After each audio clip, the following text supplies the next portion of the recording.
ধরেন ভাবি, আপনি আমার বউ। ধরা তো দূরের কথা, এক বাপের বেটা হইলে ছুঁয়ে দেখ। আরে ভাবি, আপনি তো উত্তেজিত হয়ে যাচ্ছেন, আপনাকে ধরতে বলছি। বললাম তো ছুঁয়ে দেখ, কাইটা টুকরা টুকরা করে গাঙ্গের পানিতে ভাসায় দিমু। আচ্ছা অরুণ ভাই, মায়ের পায়ের নিচে যদি জান্নাত হয় তাহলে বাপের পায়ের নিচে কি হয়? বাপের পায়ের নিচে জুতা থাকে, নিয়মিত পিঠে পড়লে সন্তানরা মানুষ হয়। একদম ঠিক বলছেন। এবার বলেন, মায়ের চোখের পানি আর বউয়ের চোখের পানির মধ্যে পার্থক্য কি? মায়ের চোখের পানি পড়লে কলিজা ফাইটটা যায়, বউয়ের চোখের পানি পড়লে পকেট ফাঁকা হয়।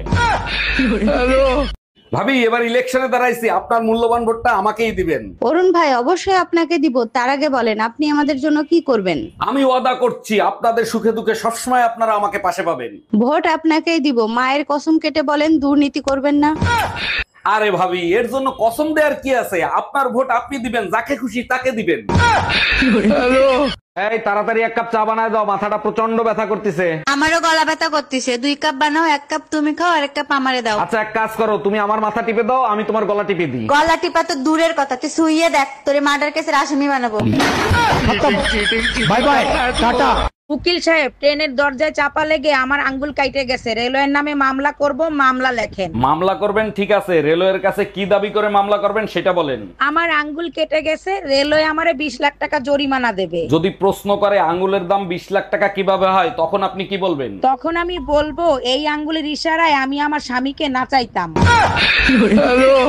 এই তোমার ফোনে টুম্পা ভাবি ফোন দিছে। আমি কাজ করতেছি, লাউড স্পিকারে দাও।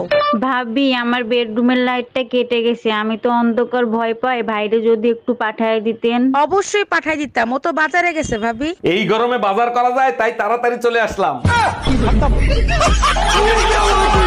জানেন অরুণ ভাই, দুনিয়াতে সবাই দেহকেই ভালোবাসে, আত্মাকে কেউ ভালোবাসে না। না ভাবি, এইটা ভুল বললেন। একজন আছে যে দেহকে নয়, শুধু আত্মাকেই ভালোবাসে। আমি বিশ্বাস করি না, খোঁজ নিয়ে দেখেন, সেও দেহকে ভালোবাসে। খোঁজ নেয়ার কি আছে, সবাই বিশ্বাস করে যমরাজ শুধু আত্মাকেই ভালোবাসে।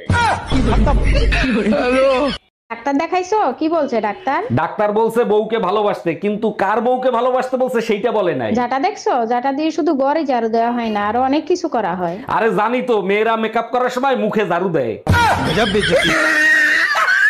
হ্যালো টুম্পা, বাসায় কি আমাদের বিয়ের কথা বলছিলা? কইছিলাম, মোর আব্বা আম্মা রাজি না। তাহলে এক কাজ করি, চলো আমরা পালায়ে বিয়ে করি। ছেলে কাল গুই ফলাম, সাথে তোমার মায়ের সব গহনা নিয়ে আইসো। দাম রাহালার ফলা, মুই টুম্পর মা।